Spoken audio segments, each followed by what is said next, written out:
നിങ്ങൾ മനസ്സിലാക്കിക്കോ, ഞങ്ങൾക്കൊരു ബോധ്യമുണ്ട്. എന്താ ബോധ്യം? കേരളം മതേതരമാണ് എന്നുള്ളൊരു ബോധ്യം.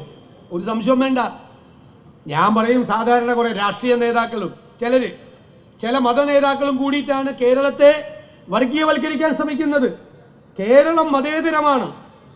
ആ മതേതര നിലപാടാണ് UDF. വിട്ടുവീഴ്ച ചെയ്യാത്ത മതേതര നിലപാടാണ് UDF.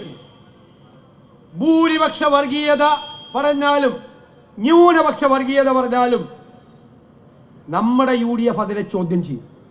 ഭയന്നു മാറില്ല.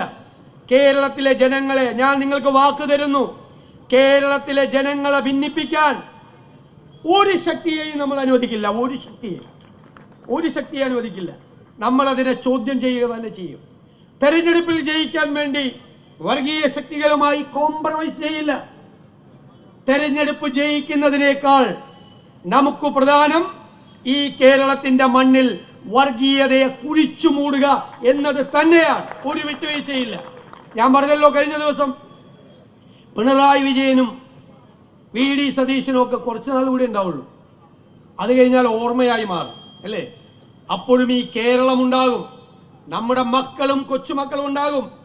നമ്മുടെ മക്കളും കൊച്ചുമക്കളും താമസിക്കുന്ന ഈ കേരളത്തിൽ ജാതിയുടെ പേരിൽ, മതത്തിന്റെ പേരിൽ ജനങ്ങളെ ഭിന്നിപ്പിക്കുന്ന ഒരു കേരളം ഉണ്ടാകാൻ നമ്മൾ ജീവിച്ചിരിക്കുന്ന കാലത്തോളം, UDF ഉള്ള കാലത്തോളം നമ്മൾ സമ്മതിക്കില്ല. അതാണ് നമ്മുടെ നിലപാട്. അഭിമാനത്തോടു കൂടി നമ്മൾ ഉയർത്തിപ്പിടിക്കുന്ന UDFന്റെ അതിശക്തമായ നിലപാട് സെക്കുലർ നിലപാടാണ്, മതേതര നിലപാടാണ്. ഇന്ന് കേരളത്തിൽ ഒരു ബഡ്ജറ്റ് അവതരിപ്പിച്ചു. അസംബ്ലിയിൽ ഇരുന്ന് ഞങ്ങൾ ചിരിക്കണോ കരയണോ എന്നുള്ള വിഷമത്തിലായിരുന്നു. പോക്കി പറയണ കാര്യങ്ങൾ കേൾക്കണം.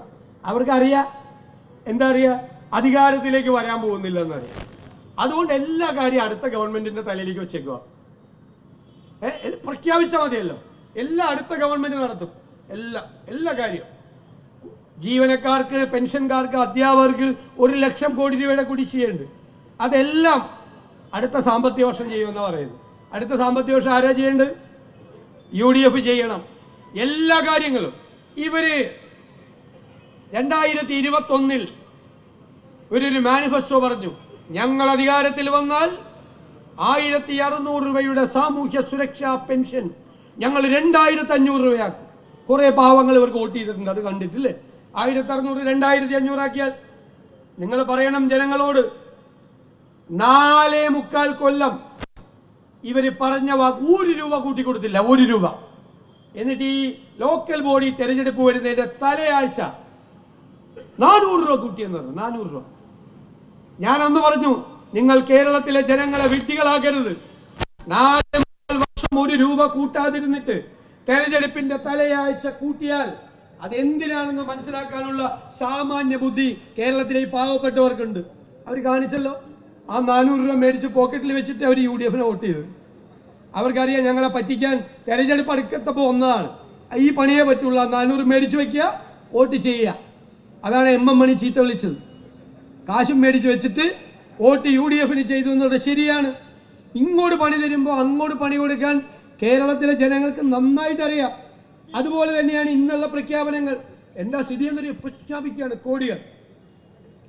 അപ്പൊ ഞങ്ങൾ ഇന്ന് ചോദിച്ചു, കേരളത്തിൽ ഇനിയിപ്പോൾ സാമ്പത്തിക വർഷം തീരാൻ ഫെബ്രുവരി കഴിഞ്ഞാൽ പിന്നെ ഇലക്ഷനാണ്.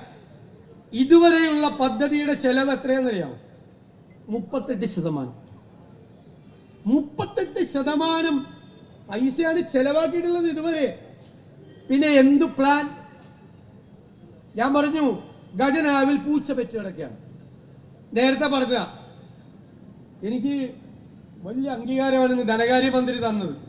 ഞാൻ നേരത്തെ ധനകാര്യ വകുപ്പിനെ പറ്റി പറഞ്ഞ ആക്ഷേപം അദ്ദേഹം ഇന്ന് ബഡ്ജറ്റിൽ എഴുതി വെച്ചിരിക്കുകയാണ്.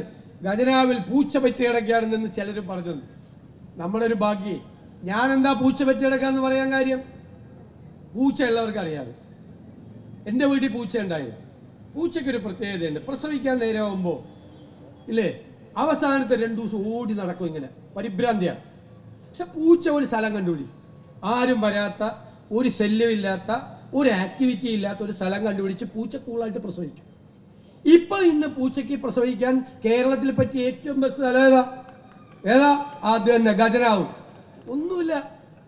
ഇവർ വലിയ കോടിക്കണക്കിന് രൂപയുടെ പദ്ധതികൾ പ്രഖ്യാപിക്കുക.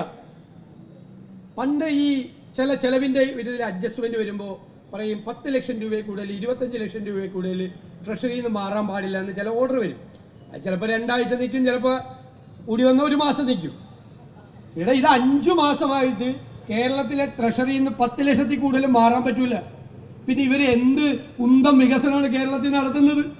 വെറുതെ പറയാണ്, വെറുതെ കുറെ പ്രഖ്യാപനങ്ങൾ നടത്തിയാണ്. ഇതൊന്നും യാഥാർത്ഥ്യമാക്കാനില്ല.